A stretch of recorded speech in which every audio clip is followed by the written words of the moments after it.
Buenas noches, estamos en Alas de Esperanza. Hoy vamos a tener un programa que se va a relacionar con nuestras raíces, nuestro pasado, nuestra historia. Va a estar presente Roberto Oscar Mileo, un buscador de historias, un buscador de elementos que de alguna manera queden grabados para recordar y educar en lo que hace a nuestra rica historia de nuestro Trenquelauquen de los 1800 hasta 1949. Roberto hace muy poco largó un libro, Historia Revelada de Trenquelauquen, revelada, qué paradójico, ¿no es cierto? Porque es la historia contada a través de fotos, ¿no? Con un patrocinio institucional muy importante, que es la Sociedad Iberoamericana de Historia de la Fotografía. Es un aval realmente muy importante, un reconocimiento a esta posibilidad que Roberto, una persona de Trenquelauquen, con muchas características del investigador, del historiador, que está en cada detalle, que logra detectar determinadas cuestiones que enriquecen a quien de golpe, como activo observador, no lo determina, no lo detalla, porque por ahí vemos lo global y no el detalle tal cual lo que él está planteando en este libro de fotografías. Yo creo que vale desde el punto de vista de la posibilidad de poder, desde una fotografía, que es una imagen congelada, que nos permite las veces que quisiéramos poder observarla, poder mirarla en detalle, mirarla más que observarla y sacar algunas conclusiones. Yo creo que la idea de este Alas de Esperanza, y me pongo un poco en la posición de ustedes, es lograr más respuestas que preguntas. Hay muchas preguntas que merecen una respuesta de parte de Roberto, que por supuesto no va a alcanzar con nuestro tiempo de programa para poder saciar nuestra idea de conocer tantas cosas tan ligadas a nuestro presente y tan relacionadas con nuestro futuro. Así que un programa histórico con alguien que realmente desde la historia y desde la fotografía, con una vocación genuina, pura, al servicio de la comunidad, que nos va a posibilitar conocer profundamente algunas cuestiones que realmente nos van a interesar. Así que vamos a ir directamente al programa. Nos acompaña Turu Carretero. Gracias, Turu, por tu aporte en todo lo que es tecnología digital y en el uso de estas tintas HP que tienen un sentido ecológico muy importante. Vamos a presentar a nuestro compañero de bloque hoy, Roberto Oscar Mileo, un buscador de nuestras historias de Trenquelauquen particularmente, y un poco la historia de lo que es la región, la zona y el país, ¿no? Un buceador a nivel de lo que es toda la narración, pero particularmente la fotografía. Yo les quiero mostrar el libro Historia Revelada de Trenquelauquen, que es un árbol fotográfico para conocer un poco la historia, el pasado, que realmente nos ocupa y nos preocupa desde el punto de vista de pensar realmente que esta es nuestra historia, nuestra rica historia, de un Trenquelauquen que desde el punto de vista, y lo plantea Roberto acá en el libro, desde su primera fotografía, él después lo va a comentar, allá por 1890, 93, hasta que hablamos del Trenquelauquen embrionario, ¿no? Hasta el Trenquelauquen del progreso posterior, última foto, 1949. Después le vamos a preguntar también el motivo y qué es lo que ves. Roberto, ¿cómo estás? Muchas gracias por tu presencia. Gracias a ustedes por la invitación. Es un riquísimo aporte en esto de historia revelada, ¿no? Qué paradójico esta historia revelada. Revelada en términos de fotográficos. Ya para algunos también, estábamos hablando de la juventud recién, por ahí no sabe lo que es el revelado de fotos. Sí, pero, claro, es cierto. porque uno cree que sí, pero hay cosas que por ahí las desconocen ya.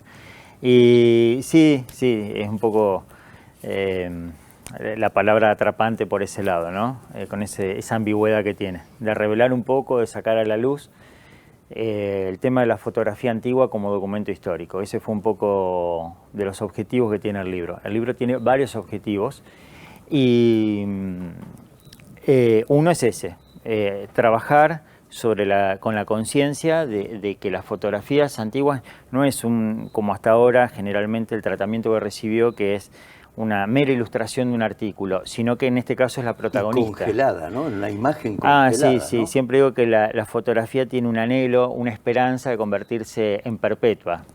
Ese es un poco el anhelo que tiene. Después no sé, porque la gente tira las fotos en nuestra cultura, pero bueno, petrifica un poquito un instante de la vida. Con una información riquísima, porque la fotografía brinda muchísima información. Sí, lógicamente, y aparte la alternativa que vos planteás en esta función de historiador, que realmente lo sé muy bien, yo te he comentado que me sorprende gratamente varias cuestiones que hacen un poco a tus condiciones, ¿no es cierto? Uno, la memoria prodigiosa que tenés, que la debés tener porque indudablemente hacer referencias permanentes no solo a lugares, sino a fechas. Y no solamente con años, sino hasta con días y detalles. Y el otro, esa mirada de investigador que indudablemente genera, y un poco me lo vas a contar después con esta foto del 1949, donde vos planteás 3 detalles importantes y los describís.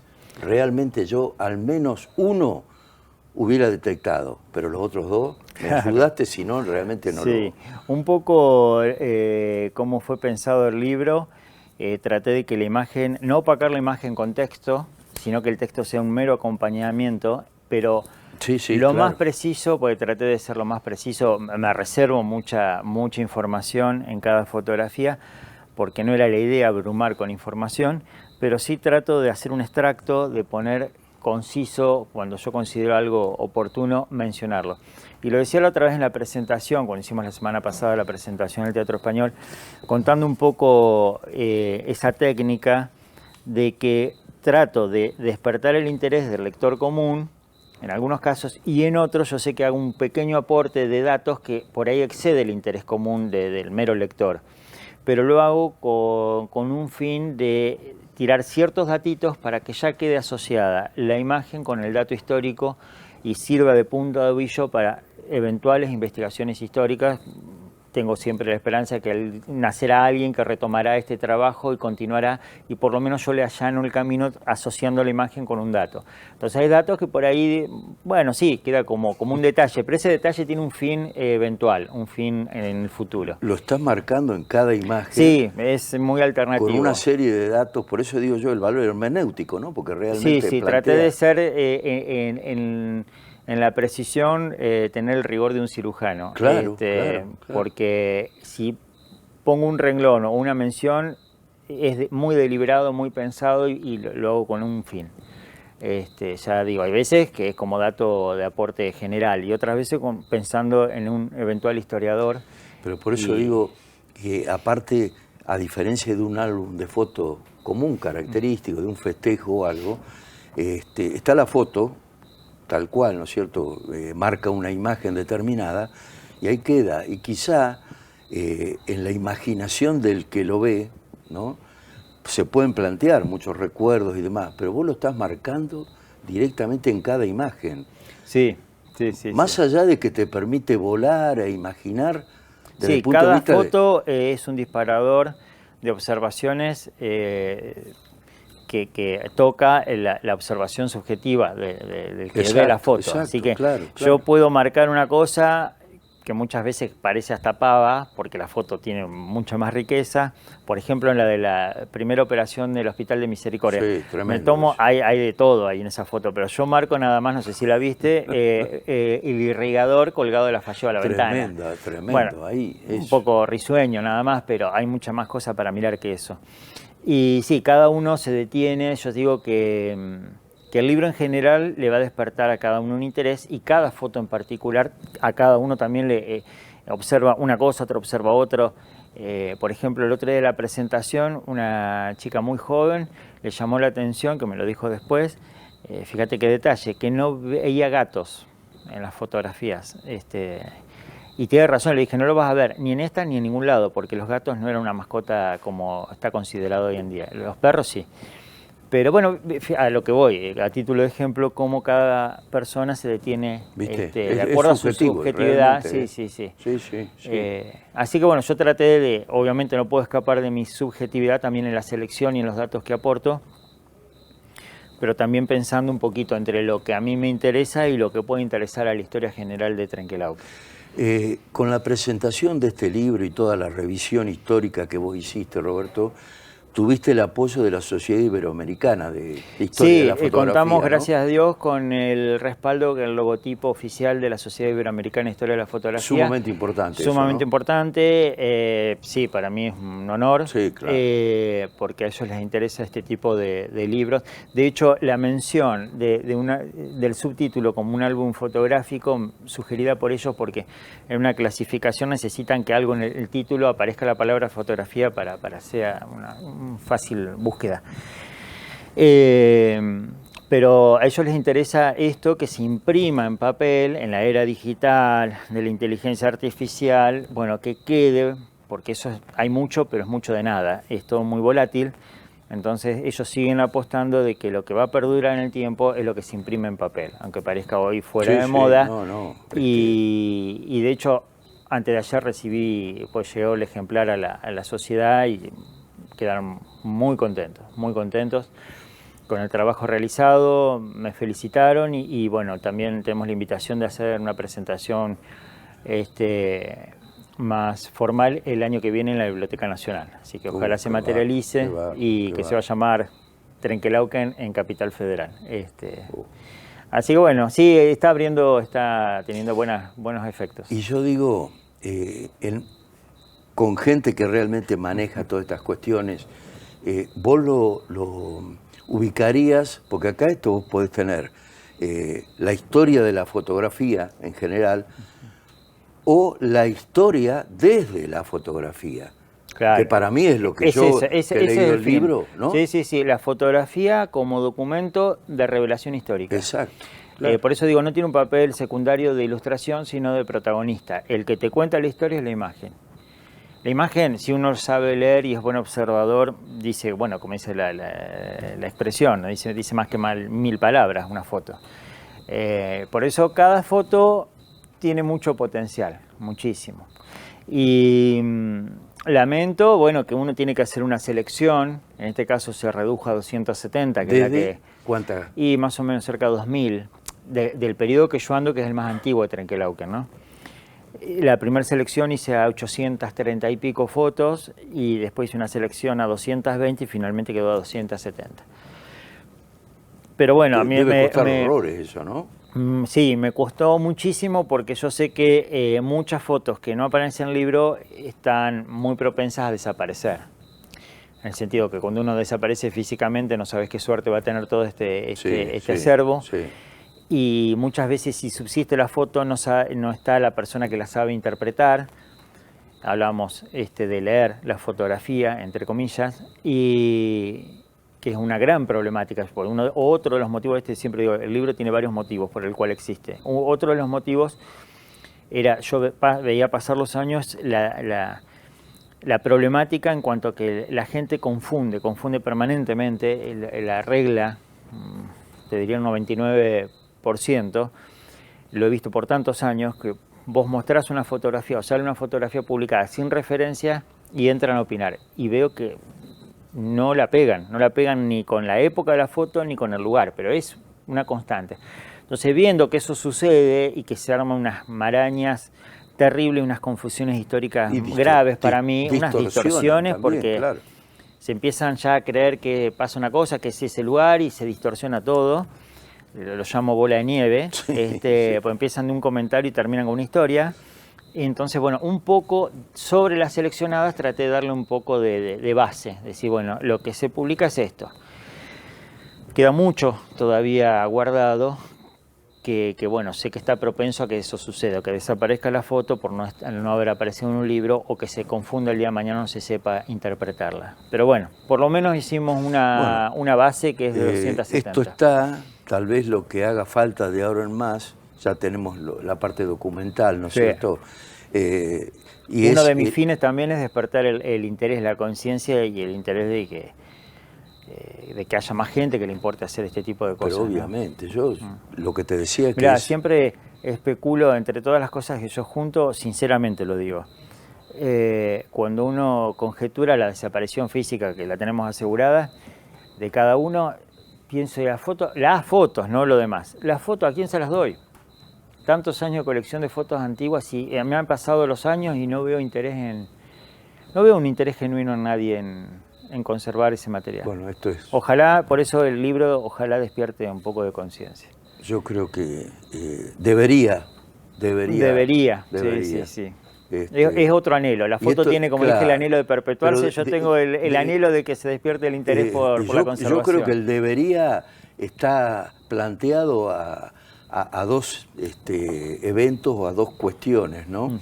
Uno debería es una cuestión subjetiva de pensar, es nuestra historia común,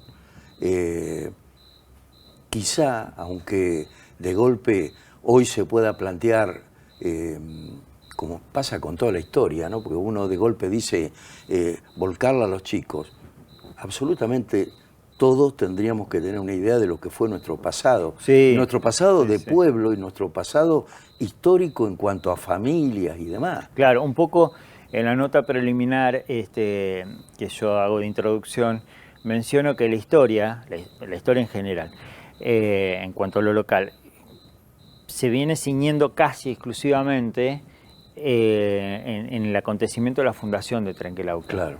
Todo es el acontecimiento político, militar, la presencia del nativo, siempre está navegando ahí, ¿no? Que me parece extraordinario que se siga investigando incluso. Sí. Pero han pasado desde la fundación, el año que viene, en abril, cumplimos 150 años, siglo y medio. Y sobre la historia de eso que se llama cívico, postfundacional, a mi gusto es como que hay poco trabajo, casi nulo. Hechos aislados, como los apuntes de Luis Escalese, José María de Gárate hizo un aporte extraordinario. El libro Huellas, en 1989, que trata a Teresita Fabris de reunir un poco esa historia cívica, pero hay tanto más. Bueno, y esto, yo lo menciono ahí, lo considero un aporte a la historia de Trenquelauquen, pero lo reduzco a un ladrillo en la construcción de la historia. Cívico, toda la parte... Es cívico y es un ladrillo. Hay muchísimo más por investigar, muchas más cosas por descubrir, por saber. Y bueno, un poco este ladrillo que incentive el seguir construyendo eso. Pero yo te digo, muchas veces el logo Trenquelauquen, Historia y Progreso... Sí, para mí es ficticio. Claro, pero ya estamos marcando con esto que vos decís la historia, ¿no es cierto? Y esto es parte de la historia, pero es parte del progreso también, porque acá se plantea un Trenquelauquen que empieza con el crecimiento y que marca, en lo que me toca a mí, prácticamente, me estuve detenido en esa imagen donde está el Baxter, en la primera operación que se hace, colgada de un lugarcito de la... Yo digo, trasladalo hoy con todas las cuestiones de inmunidad en lo que hace a la posibilidad de contagio y demás. Y cuando está anestesiando Vianney... Cuando está anestesiando. Realmente, ¿y el vestido de ellos? Sí, la presencia de las hermanas Rosarinas en la operación, sin ningún tipo, nada más que con su atuendo religioso. En una imagen de un... abierta. Bueno, ese es nuestro Trenque, es lo que digo. Sí, es nuestra historia. Roberto, Museo en Desarrollo, me vas a contar en el próximo bloque. ¿Por qué Museo en Desarrollo? Y no de golpe esto de hablar de una historia revelada, como se plantea desde el punto de vista de lo que es la foto, ¿no? Vamos a ir a una pausa y continuamos.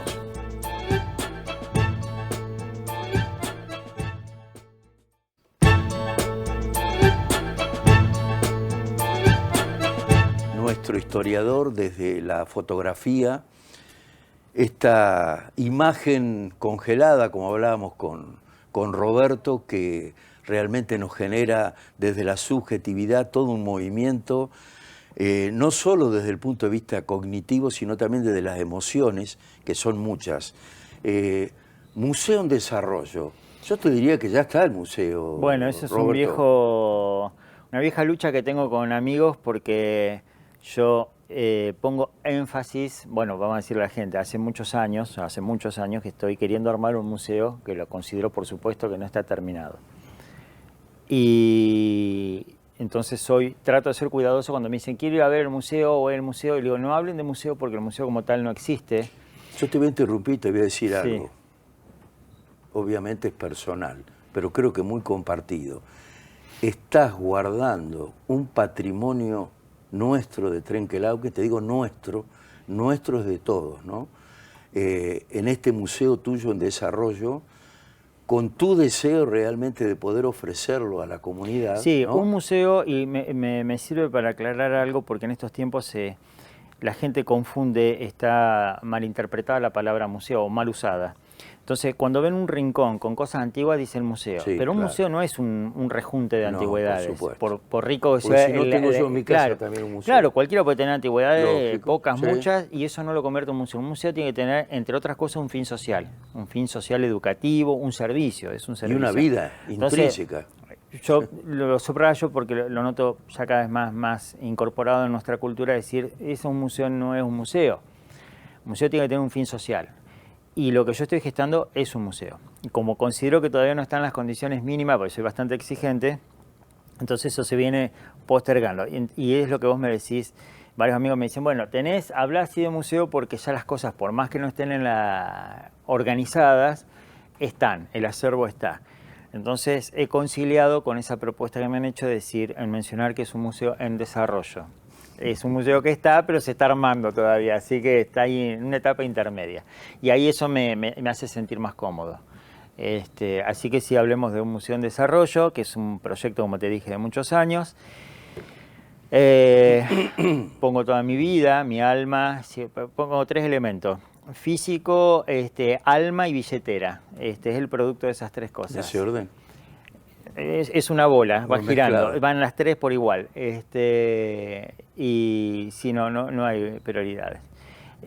No me reservo nada. Plata que ingresa a mi bolsillo la gasto en eso, tiempo de vida lo pongo en eso y mi pensamiento, digamos, reflejado en el alma, está puesto en eso también. Te voy a dar una definición a esto que vos hacés, que realmente es altruista, porque muchas cuestiones, más allá de que sean de orden público y de servicio, se generan desde el punto de vista de un regreso, de un retorno en dinero, ¿no es cierto?, que te permita vivir.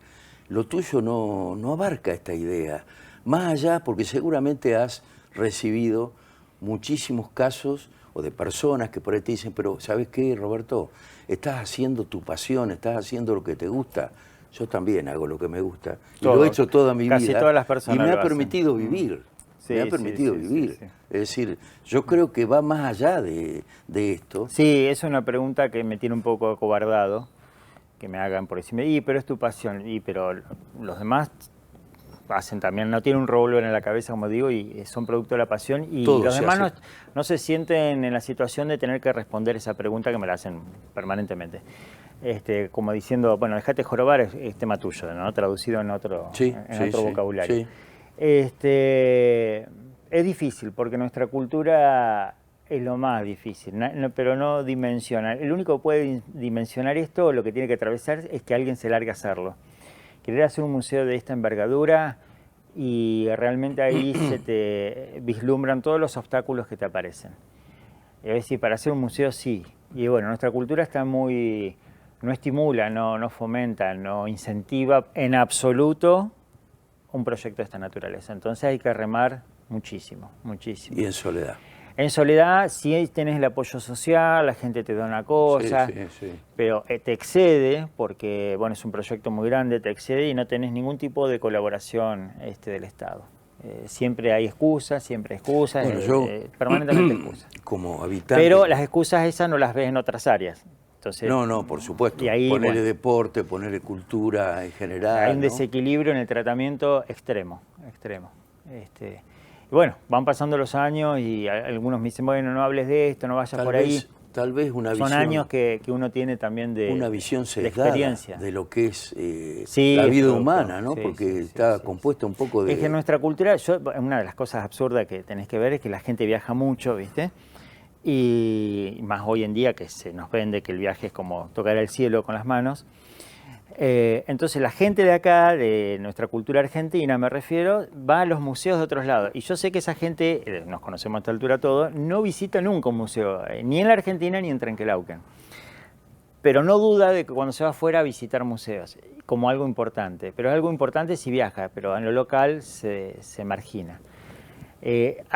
Haciendo esta asociación con los viajes, permitíme hacerme volver al tema del libro, porque lo dije el otro día y me pareció un juego interesante.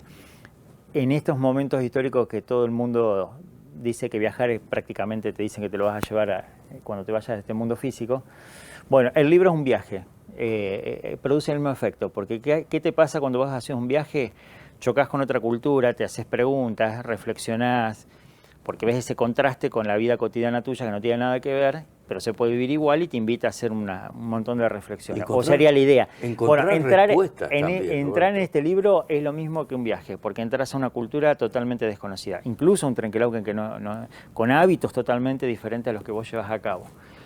Lo dije el otro día que somos productos de la moda, todos somos hijos de la moda. Sí. Hablamos un poquito de eso, pero no lo voy a contar acá para no hacerlo largo, respecto a por qué la foto de esta tapa, que ilustra la tapa. Sí. Y bueno, pero el libro juega un poquito a eso y bueno, ahí retomo con lo del museo. Entrar a un museo también es un choque con otro tiempo y para mí tiene un efecto también reflexivo. Consideré siempre que un museo tiene que ser una escuela. Es una escuela, vos no podés entrar a un museo, no es un divertimento, esa palabra que también ahora está de moda, que todo se reduce al entretenimiento. No. Un museo te tiene que invitar a la reflexión, vos tenés que salir diferente de un museo. Si no salís diferente del museo de lo que sea, no te sirvió. No sirvió, ese museo es inerte. Vos tenés que salir con preguntas. Y por eso tiene que tener... Y con respuestas, o seguir buscando respuestas. Pero tiene que haber un movimiento interno. Si no, por eso digo, la palabra museo se aplica a cualquier cosa. Vamos a entrar en el museo, aunque esté en desarrollo. Aunque esté en desarrollo. Contanos un poco esa entrada extraordinaria que te transporta con una puerta que precisamente no es chiquita. La del frente, te referís vos. Sí, hay dos ingresos. Con las imágenes de las macetas tipo Andalucía, ¿no? Ah, sí, del frente, eso, que todavía no está terminado. De los geranios de tu abuela, ¿no? De mi madre. Ah, de tu madre. Sí, mi madre era fanática de la cultura española y tenía en su balcón esas macetas y también con geranios. Y bueno, ¿De qué año, Roberto, eso? No son antiguas. De hecho, se las regalé yo, porque se las traje una vez de un viaje a La Pampa. Y bueno, como ella ya no está, saqué esas macetas y me las llevé de recuerdo.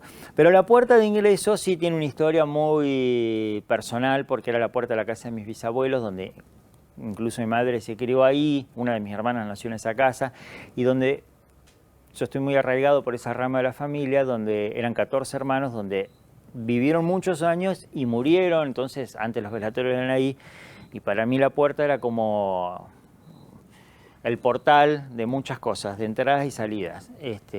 Me pongo a pensar, como te dije, todos los velorios que pasaron por esa puerta.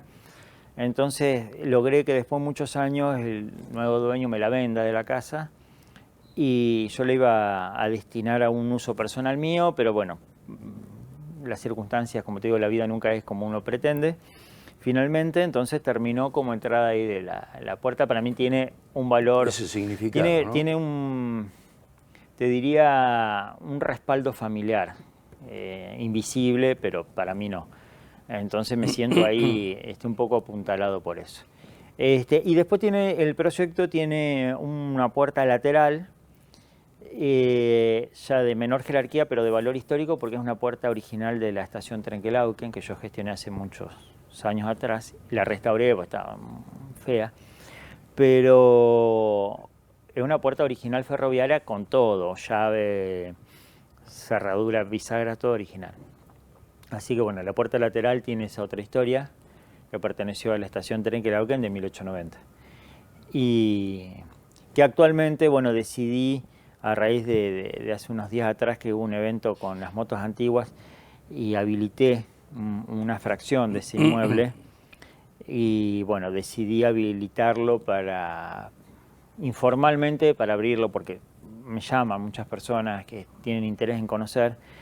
Bueno, dije, ya que hice una fracción, habilité un pedacito, lo empecé a mostrar y lo abro los domingos a la tarde. Un pedacito de historia. Un pedacito de historia.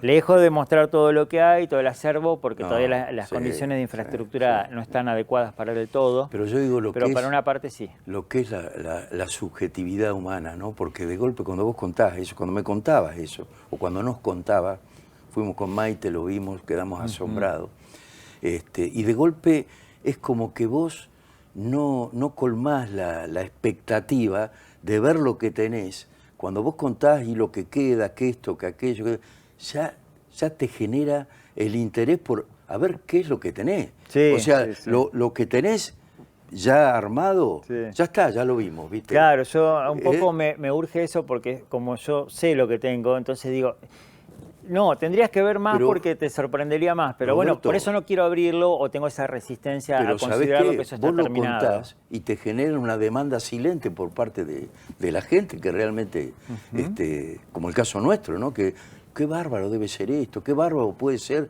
un tambo mecánico Sí, en Trenquelauquen, que eso que no lo tenés alcanzaste ahí a ver. como proyecto, Sí. ¿no? No, está todo instalado. Por eso Es te digo, el primer tambo primer mecánico tambo, de Trenquelauquen, de un equipo del año 1923, que también hace 20 y pico de años que logré, pero bueno, hay cosas medias mágicas. Antes de considerar que iba a ser un museo y todo, me quedé con esa parte de ese equipamiento. Pero era una parte, porque estaba la parte toda mecánica, pero faltaba toda la parte de las pezoneras, todo lo que se usaba en sí con las vacas. Sí. Bueno, es un equipo de marca Alfa Laval, sueco, y bueno, pero ya consideré que toda la parte mecánica era excepcional porque ya no existe, puede existir un elemento particular. Esto fue instalado acá en Trenque en 1923. Y ya lo consideré excepcional, pero ahora hace poquitos meses recibí, yo sabía, hacía muchos años que existía eso en una caja guardado, que digo, milagrosamente está en Trenquelauquen y estaba a pocos metros míos. Había una caja guardada, una caja original de la década del 20, importada también de sueca, como digo, que es el origen, Alfa Laval, todo digamos, el 50% de lo que me faltaba a mí, que eran las mangueras originales, las pezoneras, todo lo que iba a la parte que no era la mecánica, sino que era de la extracción, dicha, ¿no? Exactamente. Bueno, eso estaba en una caja sin uso, porque nunca había sido usado, y me lo donaron hace poquito ahora. Y entonces ahora pude reunir, si esto era excepcional, la unión de las dos, mucho más. Entonces ahora hay todo un equipo completo que realmente trato de investigar y aparecen en el mundo el motor por un lado, la bomba vacía por el otro, alguna cosita, pero el todo, un equipo Alfa Laval de los años 20, realmente sí, lo considero muy excepcional. Aunque a la gente por ahí no le interesa nada de un tambo mecánico, pero si nos focalizamos en eso, yo me doy cuenta o soy consciente de la excepcionalidad de la pieza, ¿no? Roberto, las cosas del pasado son siempre interesantes y yo dejo esto, ¿no? Mucho más todavía, estamos en Trenquelauquen. Sí, Zona tambera, sí, realmente sí las hay, ¿no? Sí, dentro de lo que es el país. Sí, ¿Cómo no yo te va a creo que interesar? tendría que tener un lugar destacado eso. Obviamente. Lamentablemente también hace poco vino gente de Alfa Laval, representantes en Argentina, de Buenos Aires para acá, para Trenquelauquen, y quisieron llevarlo a ver eso y no tuvieron interés. Porque bueno, está ese divorcio siempre en nuestra cultura argentina, es la palabra que utilizo. En la cultura argentina prima el divorcio con la historia. No hay es decir, que nos vamos a quedar apego. sin historia Y si la tecnología yo avanza. creo que está muy y lo que a la vale, vista de cualquiera. Lo que vale es lo nuevo. Sí. Ojo que no haya un descarte humano también en las mismas condiciones, ¿no? Bueno, yo siempre digo que esto, ¿no? el otro día comencé la presentación del libro, no hablando del libro, sino hablando de la historia y de la de la presencia de los seres humanos del pasado. Claro. Porque comencé un poco así, diciendo, mire, estamos en el teatro, era la sala del Teatro Español, ninguno de los que estamos acá hizo nada por este teatro. Estamos usufructuando, usando algo que fue el sacrificio de otros, económicos, mentales, físicos. No seamos ingratos. Porque desatender al que estuvo antes que nosotros, de alguna manera es no respetarte vos, porque después pedís que te respeten, pero vos no respetás a nadie. Entonces, mañana a vos tampoco te van a respetar. Tiene que ver con una cuestión también de filosófica. La historia es filosofía. Tiene un trasfondo humano.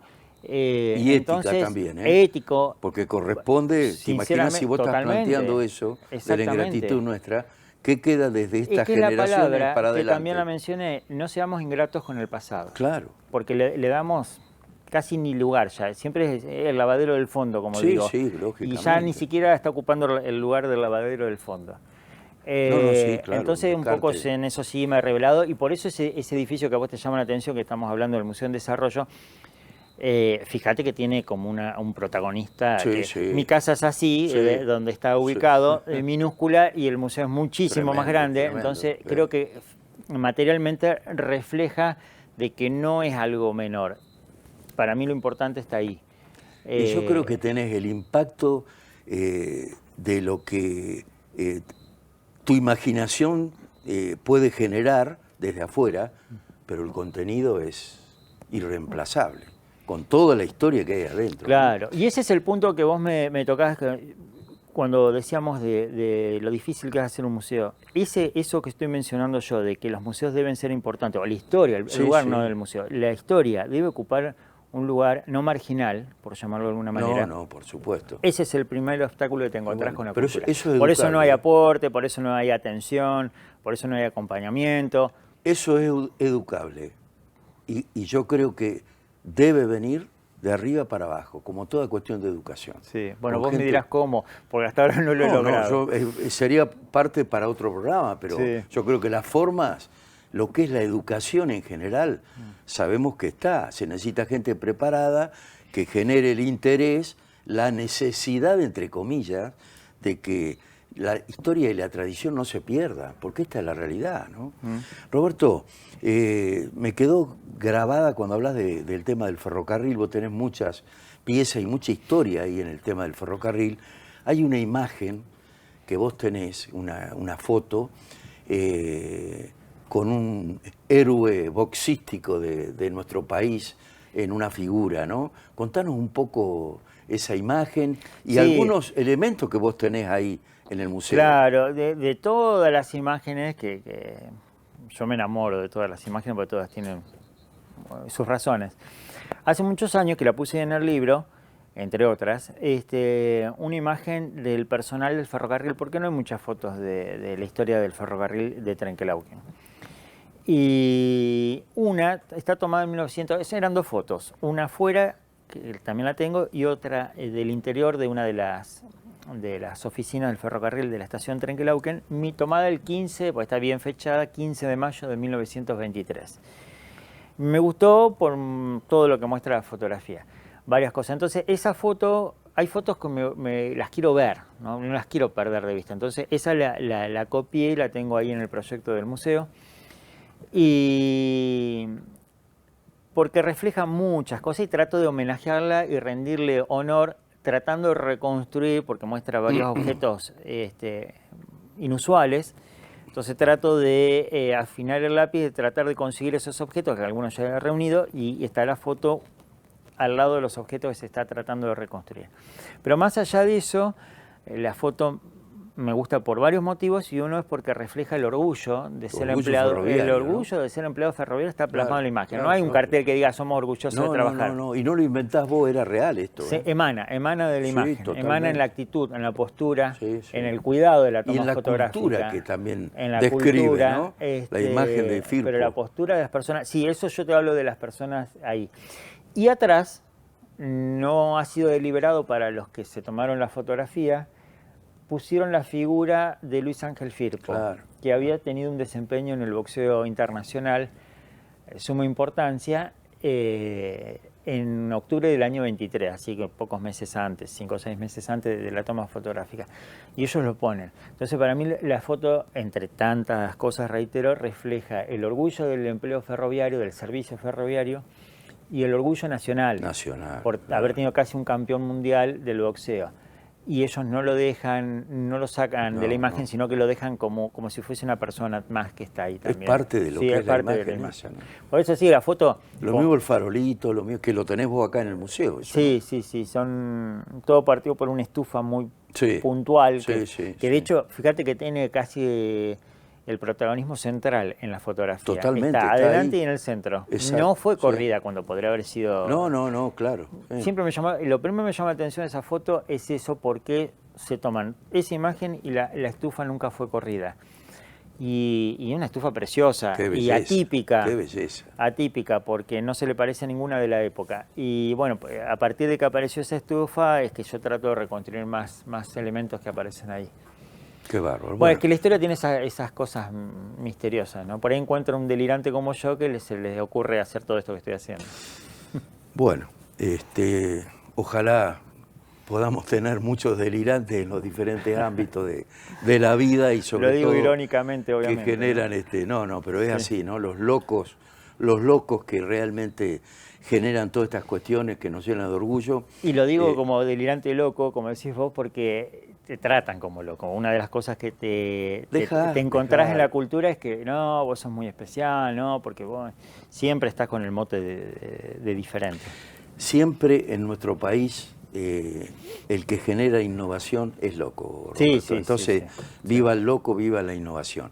Vamos a ir a una pequeña pausa y continuamos con Roberto Mileo, recorriendo un poco la historia tan rica a través de este museo y del libro que recientemente salió a la venta. Después me vas a comentar, Roberto, dónde se puede comprar. Vamos a una pausa y continuamos.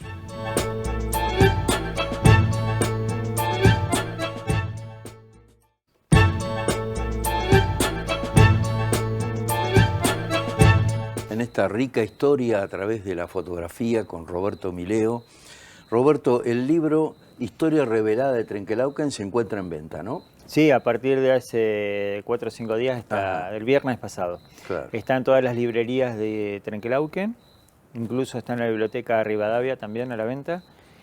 Y has tenido demanda de otros lados también, y tengo yo ejemplares. Sí, he tenido que despachar a varios lugares. Despachar y lógicamente.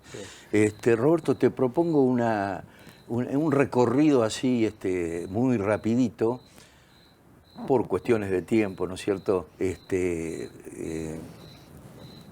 La historia resumida en una hora de programa Alas de Esperanza realmente es casi imposible, pero de todos modos, bueno, está la esperanza de poder dejar algo, ¿no? El tema de la parte de autos, el Forté, el Forá, has metido mucho en el museo respecto de este tema. Un auto que fue líder a nivel mundial, ¿no es cierto? Sí, considerado el auto universal. Universal, claro. Y se le asigna a Henry Ford el haber sido el autor de haber puesto el mundo sobre ruedas, por haber sido un industrial totalmente atípico, y que en lo personal lo considero que sigue siendo atípico porque nadie ha tomado las premisas que él tenía, de hacer un auto barato y al alcance de cualquiera, ¿no? Y que fue lo que lo convirtió, no solamente en empresario exitoso, sino que hizo un servicio público, porque no era una persona que estaba desentendida de la vida humana, y él tenía también cuestiones filosóficas respecto a eso. Sí. La gente me identifica mucho con los autos antiguos, y es un poco lógico porque soy muy fanático, sobre todo del Ford Modelo T. Forte, y claro. sí, no puedo negar que soy un apasionado, un estudioso de... Hermosísimos modelos. El más viejo que tenés, ¿cuál es acá?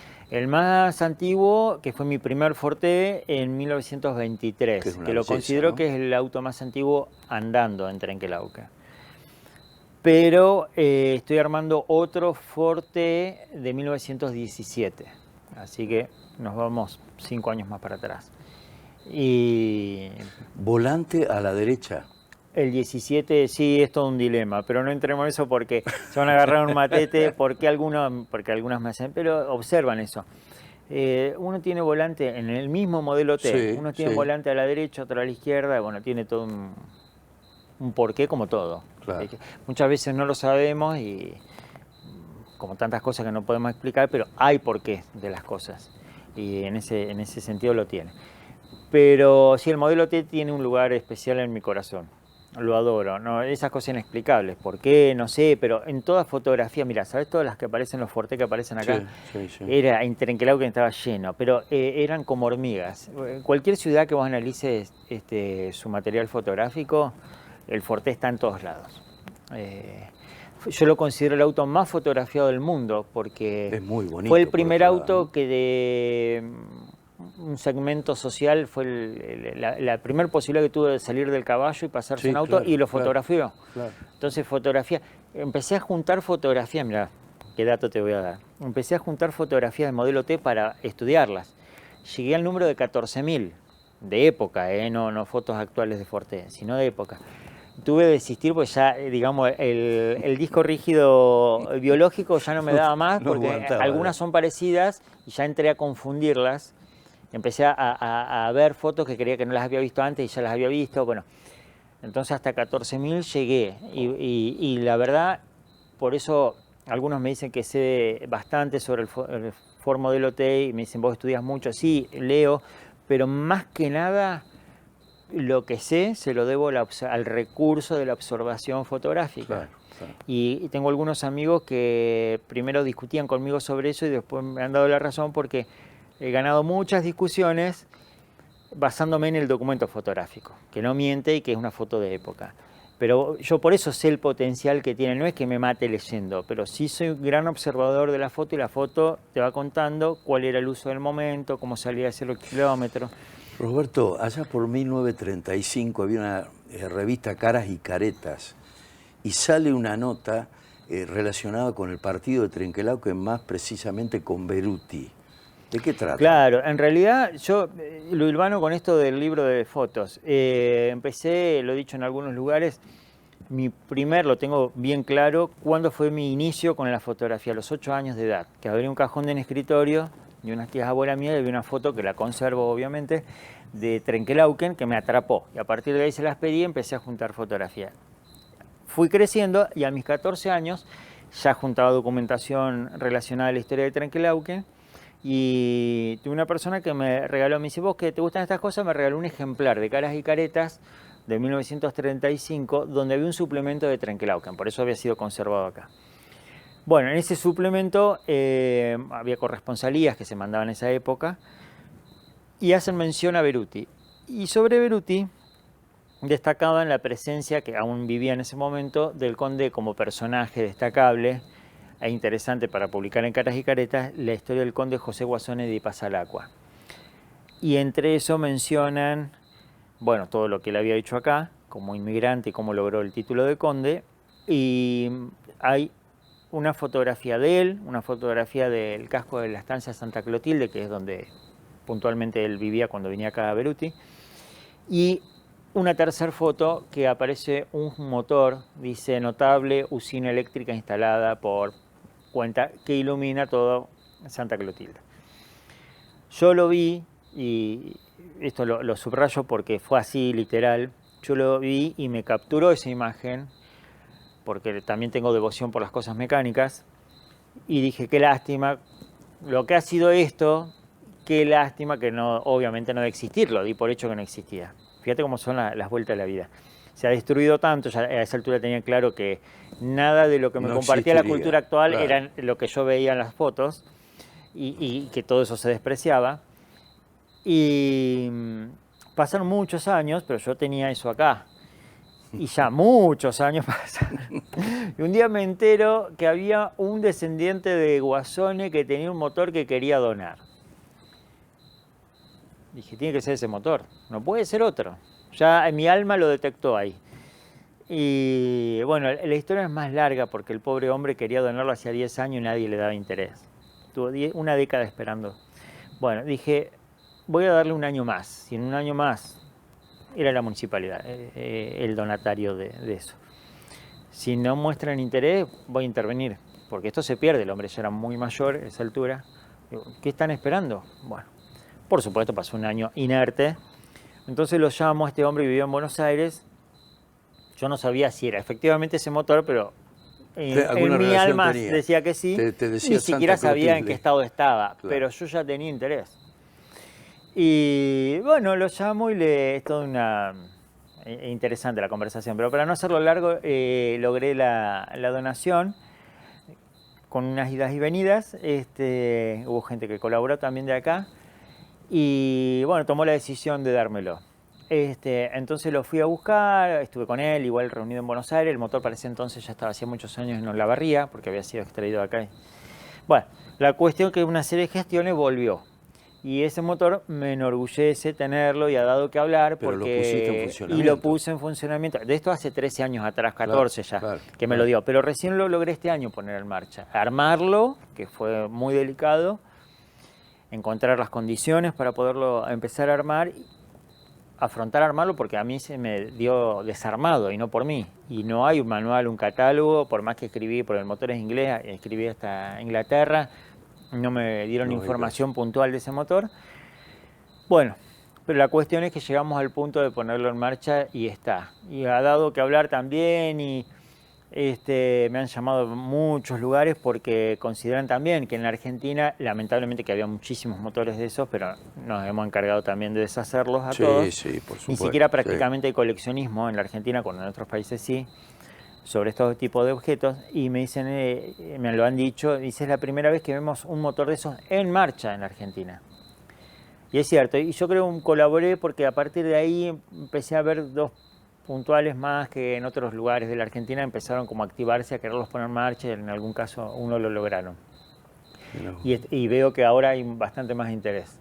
Pero dio que hablar mucho en las redes sociales. Sí. Un velocípedo tenés también, ¿no? Sí, bueno, eso también. Siempre único, ¿no? Único. Único en el sentido de que hay dos aparentemente, sí, ¿no? Sí, te digo por qué. Siempre en el afán de tener cosas interesantes, pues también me motiva a tener piezas interesantes. Sí, sí, claro. Creo que también la riqueza del museo lo hace eso. Y bueno, una vez surgió la posibilidad de un velocípedo original, que ya sabía que son muy coleccionables en el mundo, muy onerosos, y en la Argentina más porque no hay. Bueno, la cuestión, ¿qué es un velocípedo? Es sí. el antecedente de la bicicleta, antes de la corona, la cadena. Ajá. Y el piñón. Y es la primera vez, y viene de la terminología es velocidad en los pies. Es la primera vez que, como si fuese un patapata para los chicos, primero era así, iban empujando con los pies en el piso y después alguien logró ponerle pedales a una rueda.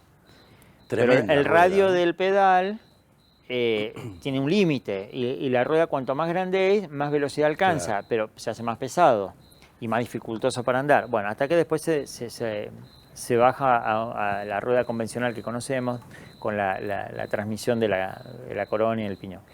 Pero velocípedos originales yo llegué a contar en el país, con el que yo tengo 10, 11, ahí. Pero están todos en manos privadas, salvo dos, que son los que están en el Museo de Transporte de Luján, que yo ya sabía que en el único lugar de la Argentina que una persona que no es coleccionista de eso puede ver un velocípedo, puede chocarse con un velocípedo original, y subrayo la palabra original porque réplicas muchas y se notan, son réplicas. No es lo mismo, ¿no? Y no es lo mismo. Esto de 1896. Este es de los últimos, de 1896, norteamericano. Había varias procedencias, muchos franceses, norteamericanos, ingleses. Bueno, este puntualmente el que yo tengo es norteamericano, de 1896.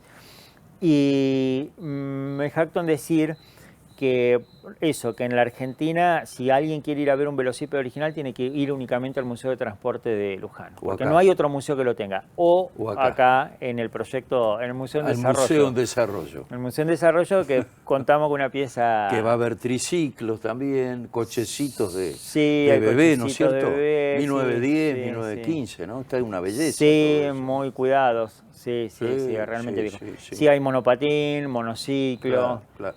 También un hermosísimo reloj de Casa Coret, ¿no? Ese reloj publicitario de Casa Coret, que aprovecho porque también siempre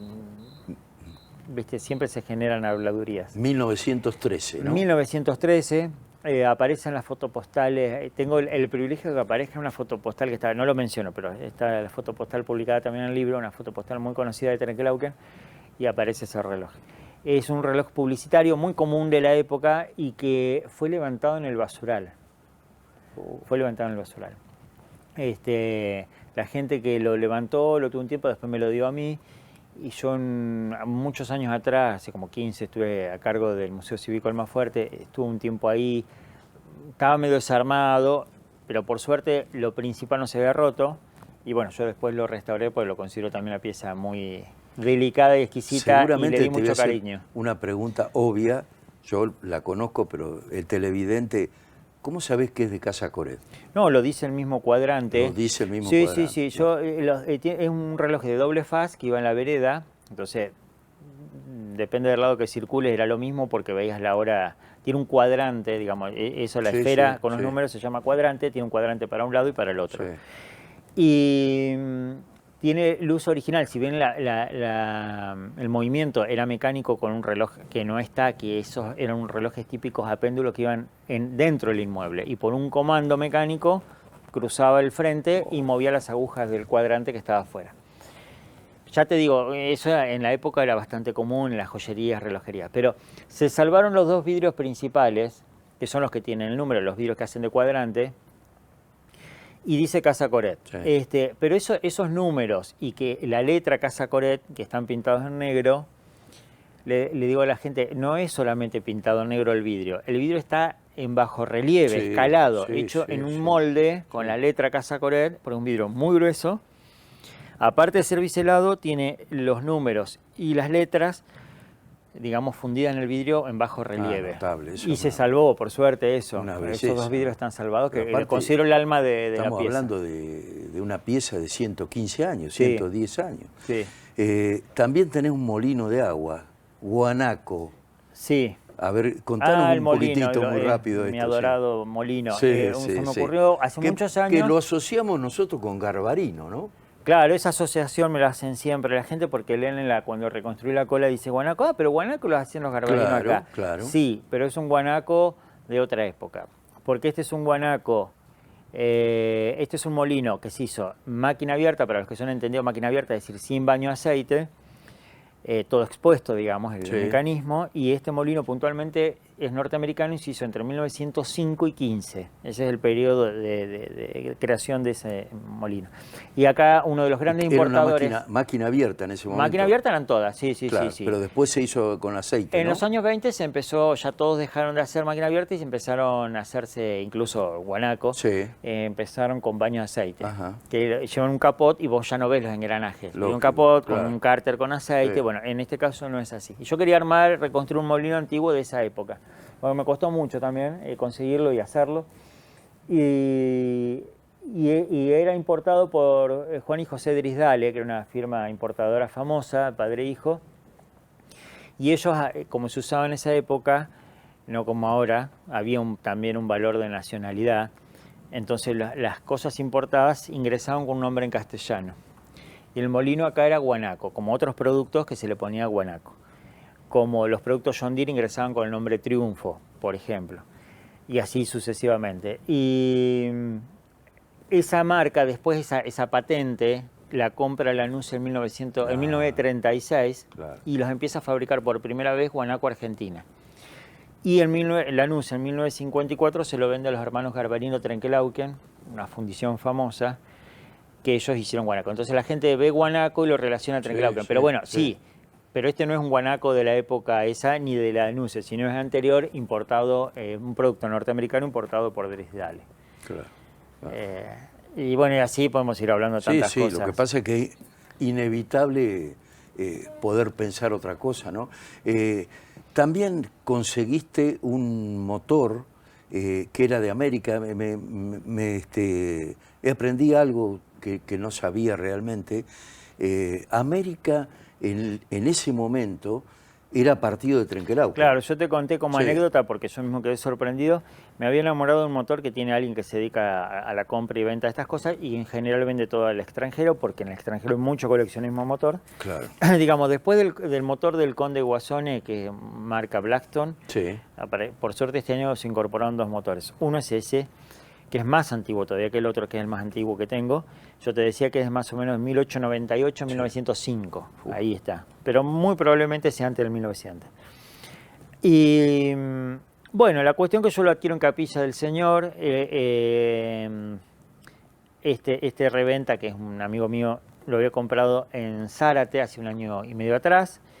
Bueno, la cuestión que me quedo con ese motor.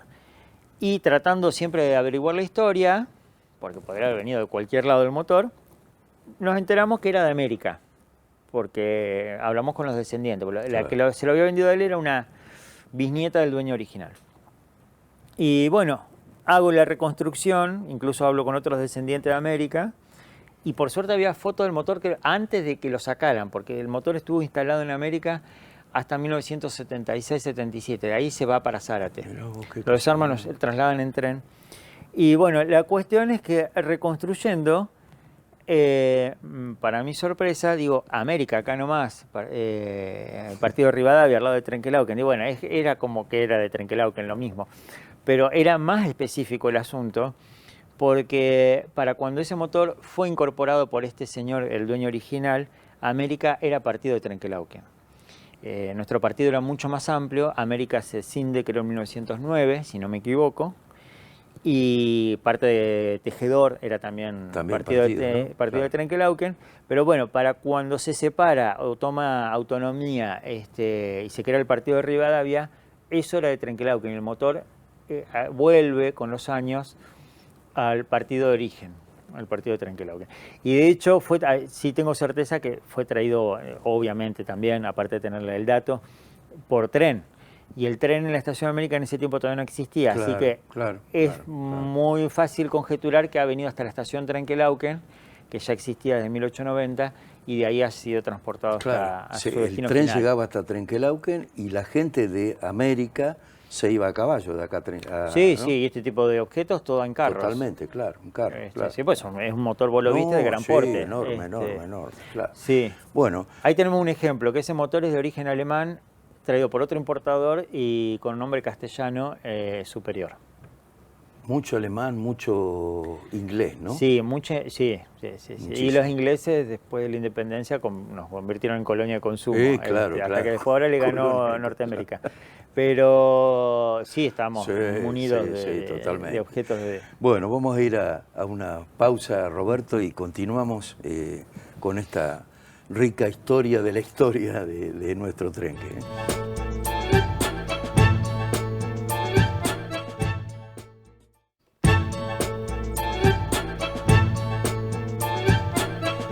Último bloque de este Alas de Esperanza, lleno de historia, de nuestra historia de Trenquelauquen, con la compañía de Roberto Mileo.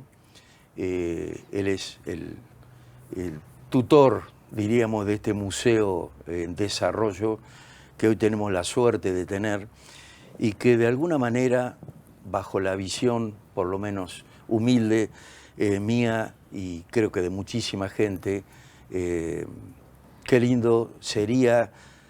Trenquelauquen es un factor importante dentro de lo que es nuestra amplia región y visita a través de turistas de diferentes lugares, habla un poco de lo que es el turismo en nuestra ciudad. Y bueno, la posibilidad de poder incorporarlo como patrimonio histórico para que la gente que también quiera conocer desde el punto de vista del turismo y de la historia, no solo de Trenque, sino también de nuestra región, pueda concurrir como uno de los elementos tal vez muy importantes y muy ciertos y fidedignos en lo que hace a esta rica historia de nuestro Trenquelauquen y de la región, ¿no es cierto? Roberto, algunas cosas que rescaté, yo dejé este bloque un poco para para plantearte estas cuestiones ligadas un poco a la foto y a la historia de cada foto, ¿no? Más vos que tenés una rica memoria, porque realmente conocés detalles, y a mí los detalles me encantan tanto como la foto propiamente dicha, ¿no? Y la Plaza General Villegas, que era después, en 1950 se cambió por Plaza General San Martín, ¿no? Fue diseñada a través de las sendas, las veredas y demás, por un ingeniero, ¿no? Sí, se menciona en el libro que el primer diseño, el primer arbolado que tiene... 1890 puede ser. Creo que era antes. Sí, Antes. sí, por ahí sí, 90, 91, ahora eso no me acuerdo, pero era ahí. Porque ahí ya tan específico se me mezcla un poco. Pero sí en el libro está mencionado con precisión, si era 1890 y algo, no sé si no era 93, 96. O sea, ya en esa época estaba la estructura, Claro, digamos. no, el diseño de la plaza sí estaba, pero los canteros y el primer arbolado lo hace el ingeniero Seeley, que era un ingeniero del ferrocarril, y que también fundó una estancia acá muy conocida y muy bonita en Primera Junta, que fue el primer dueño Seeley de esas tierras. Pero sí, el diseño primitivo del arbolado se debe a él. Las columnas de alumbrado, que en ese momento habría alumbrado público, ¿no? Tremendamente fuerte con hierro fundido, ¿no? De Claro, fundición, porque ¿no? el primer arbolado, eso obedece a la visita que vos hiciste ayer Sí. hablamos de la columna esa puntual, que por ahí salen imágenes. Sí. El primer alumbrado que tiene la plaza es con alcohol de carburo. Bueno, se dan concesiones, pero había que ir, prender la llama, apagarla. Hasta que en 1913 empieza el servicio de alumbrado eléctrico público, que a partir de ahí Trenquelauquen, digamos, tenía electricidad. Y lleva eso a que en la década del 20, al principio del 20, se encargue a otra de las fundiciones de las industrias muy pujantes que había en Trenquelauquen, que era Arbizu y Cervino, que era una fábrica de fundición de relevancia nacional. Arbizu y Cervino funde unas farolas, unas columnas únicamente para la plaza principal de Trenquelauquen, que están hasta los años principios del 50 y después son removidas. Y una de esas es la que también, por años también la busqué, porque hay algunas dando vueltas, pero rotas, con faltantes. Bueno, esta está realmente linda, igual yo la restauré y la tengo ahí como homenaje al alumbrado público de la década del 20, y dice la fundición Arbizu y Cervino Trenquelauquen. Sí, la industria nuestra. La industria también, nuestra, sí. Incipiente, ¿no? Sí, porque sí. hay que verla y hay que ver Sí. la fortaleza de ese alumbrado, Sí. ¿no? Bueno, ahora en estos días tuve la visita de unos descendientes de Cervino que quieren ir a verla, sí, estaban interesados. Y tengo otras piezas más fundidas por Arbizu y Cervino. Qué bárbaro. Sí, Roberto, hay una capilla que fue un poco el antecesor a la iglesia parroquial, ¿no? Que tiene también una historia, la capilla vicaria, 1893, ¿no? Sí, conocida como capilla vicaria, no es el nombre oficial de ella. Sí, de esos años, y fue la antecesora de la capilla, de la actual. Ubicada en el mismo lugar, en el mismo inmueble, pero de mucho menor porte. Y esta iglesia actual se empieza a construir en la década del 20, lleva varios años hasta culminar las obras. Y en el libro, en 1926, tomo algunos fotogramas de la filmación del 26 con la iglesia en construcción. Y en una, no sé si eso lo viste, en una están saliendo de misa. Sí. Y menciono que, porque no lo pongo, porque obviamente no puedo poner tantas fotos, pero hay una que surgió en el trabajo del libro. Yo había escuchado de muy chico que decían que cuando se construía, no sé ni a quién escuché, pero esas cosas te quedan, digo, será cierto o no, que cuando se construyó esta actual iglesia de Nuestra Señora de los Dolores, había perdurado un tiempo todavía la capilla vicaria adentro. Bueno, digo, no sé si será cierto, pero ¿quién lo puede revelar? Eso no está en ningún lado. Encontré una foto, que no está en el libro, pero que la tengo, una foto aérea de la década del 20 que se ve clarito. En el patio. No, está en el medio de lo que es, porque era bastante más chica de lo que es la iglesia actual. Quedó está adentro. Todas las paredes y estaba la capilla adentro oficiando todavía servicios. Como la comandancia, una cosa como así. la comandancia, pero cuando ya se techó y ya se avanzó en la obra, se demolió. pero perduró Qué mucho va. tiempo las dos, mientras Hablá llevaba más o todo el menos. tiempo, en la década del 20, en el Por eso, 26. la La foto, inauguración de la parroquia de la iglesia, 1928, sí, por ahí, 1929. sí, en el Desde 28. 1893, 96, o sea, Sí, por lo menos hasta el 30 y pico de 26, años. 27 existió la capilla Una vicaria adentro. barbaridad, claro. Sí. Que no quedó rastro alguno de Nada, esa, nada, nada, nada. pero es más, me pregunto porque tenía un par de campanas. ¿Qué se hicieron las campanas originales de esa capilla? ¿Dónde habrán ido a parar? Ahora me tracé como desafío tratar de averiguar eso. Próximamente. Pero sí, lo anecdótico es que perduraron, convivieron las dos, una dentro de la otra. Y Hay, como te reitero, la fotografía me lo respalda porque pero se ve obviamente, claramente la capilla pero vicaria dentro aparte, de los muros del actual. aparte es una cuestión que vos la ves y si te queda alguna duda volvés y es la misma foto que viste. O sea, a diferencia de lo que puede ser la tradición oral, ¿no? Sí, Que por después eso. puede cambiar. Sí. Contanos un poco de nuestro querido teatro español. El teatro español, bueno, está muy mimado en el Está, libro sí, porque sí, está hay en un montón de por varios fotos, motivos está. En una por su significancia como teatro y su inauguración. Después aparece una foto muy linda que también le gustó a la sociedad española de ver el día de la nevada de 1926. Ah, sí, Hay una sí. foto que está con los copos de nieve en el Sí, aire sí. y está con el frente del teatro atrás. Y a vos te llamó la atención la de la inauguración de La 1910. inauguración me llamó la atención, Roberto, algo que de golpe uno tiene la imagen del teatro hoy, ¿no es cierto? Hasta para eso sirve esto, la foto y el libro y la historia, ¿no? Y de golpe veo, allá por su inauguración, transformado en un salón donde hay gente comiendo, y yo digo, pero ¿es teatro o es un salón?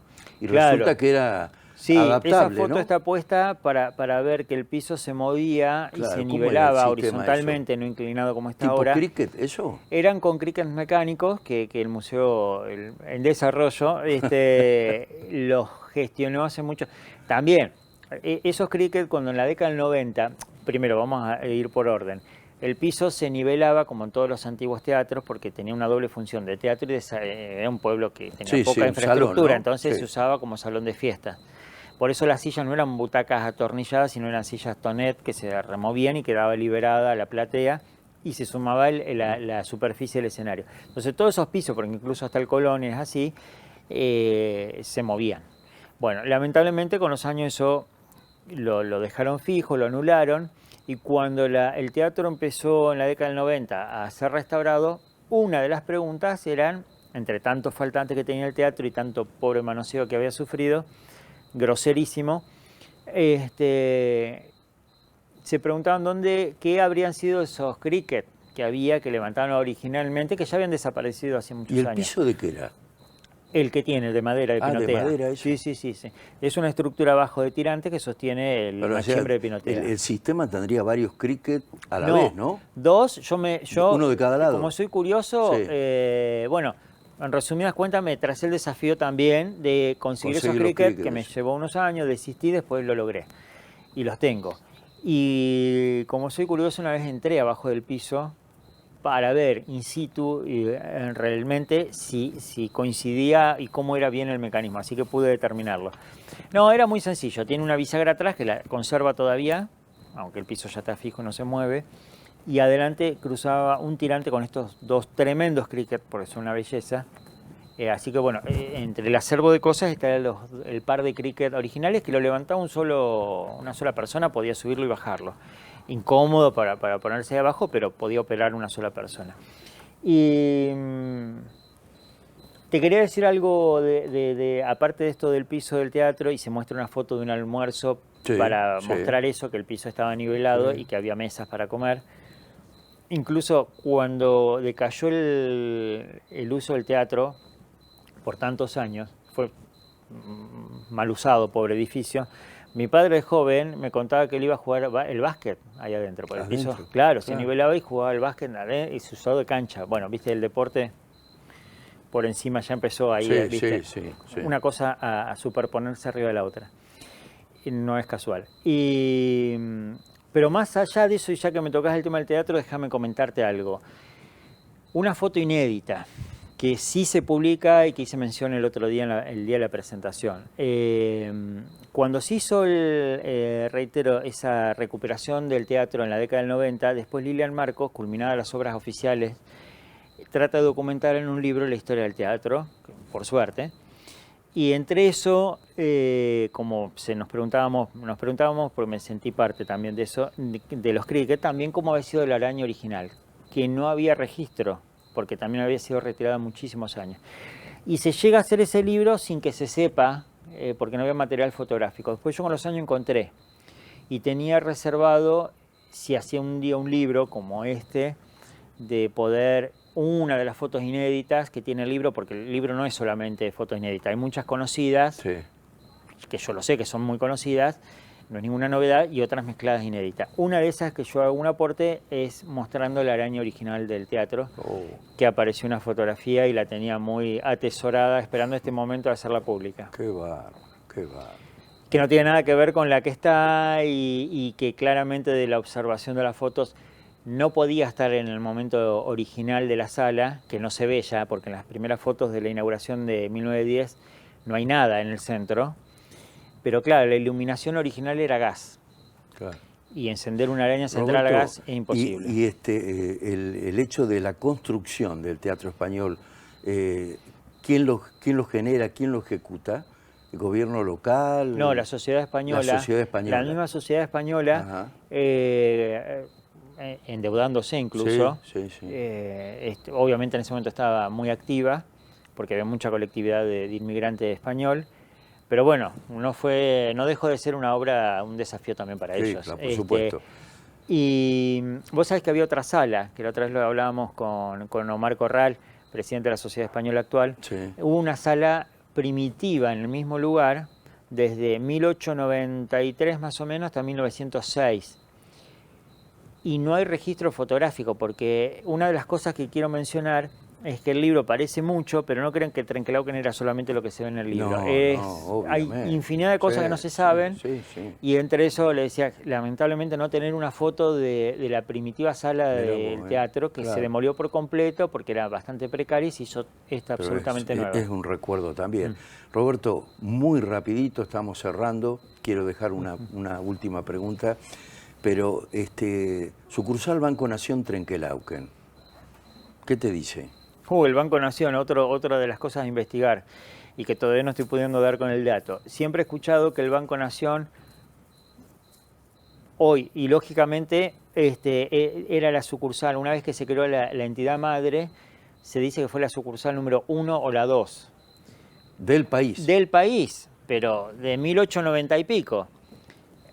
Hay que remontarse lo que era Trenkelauken y ya otras urbes que están muchísimo más desarrolladas, por supuesto. ¿Qué ha llevado a que el Banco Nación? Es cierto que a los 5 meses de crearse el Banco Nación de la Argentina, se crea la sucursal Trenkelauken. Es una locura eso. 5 meses de diferencia. No puedo aseverar, por eso no lo pongo en el libro, si es la 1, la 2, la 3 o la 4 o la 5. O efectivamente es la primera, 10, porque todavía no me dan esa información. No, lógico. Pero sí 5 meses es llamativo. ¿Qué ha llevado, qué motivos han llevado a justificar? Después de crear la entidad central, el Banco Nación Central de la Argentina, y crear en Trenkelauken, en esa época, que recién estaba llegando el ferrocarril, una sucursal acá en el interior. Yo te doy seguramente, la claro. Trenkelauken, pueblo desde su origen, embrión de progreso. Sí. Y los visionarios de ese momento han dicho, allá tiene que estar la primera o la segunda sucursal. Roberto, como cierre, breves palabras, muy breves, de tu abuela, que tanto te dejó. ¿Por qué la menciono? Bueno, no creí que alguien se vaya a detener eso. Sí, en el agradecimiento porque que fue en el libro, motivadora tuya y de tu alma, como vos planteás. Sí. Por eso digo, sin que ella se lo proponga. Exacto. Sí, yo tuve un vínculo muy especial y de muy chiquito, ella llegó de 1 año y pico, 2, a Trenkelauken en 1915. Y siempre tuvo muchos recuerdos, fue la única que se detenía en recordar cosas de la familia. Y después nací yo, a los 60 años de ella, y yo de muy chiquito hablaba mucho y le preguntaba. Entonces le preguntaba por ese Trenkelauken, que yo ya tenía una inquietud innata de saber Entonces ella me iba relatando detalle de lo que ella iba viendo cuando era chica. Y a mí me iba haciendo una película imaginaria, y queriendo reconstruir eso. Por eso a los 8 años abro un cajón que era en la casa de ella, encuentro esa foto y ya empiezo con un contacto real con una fotografía. Pero el germen fue despertado por sus relatos. Fue sus Abuela, diálogos. nieta, ¿no? ¿Eh? Abuela, nieto. Sí, sí, Como sí, tantos, sí, ¿no? sí, Como sí, tantos. sí. Pero que ya te juro que no veo a nadie que le pregunte cosas a sus mayores de épocas pasadas.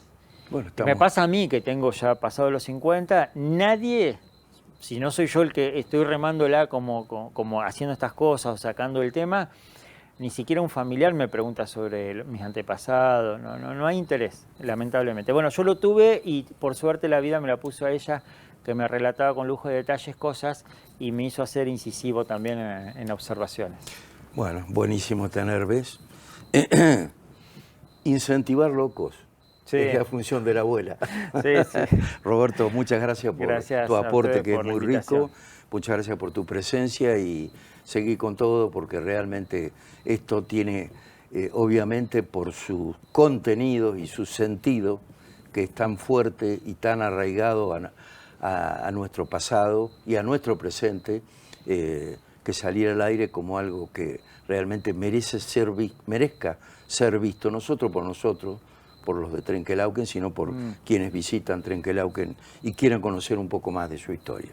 Bueno, esto fue Alas de Esperanza, agradecido de que puedan acompañarnos y nos vemos el próximo miércoles, 22 horas. Chao.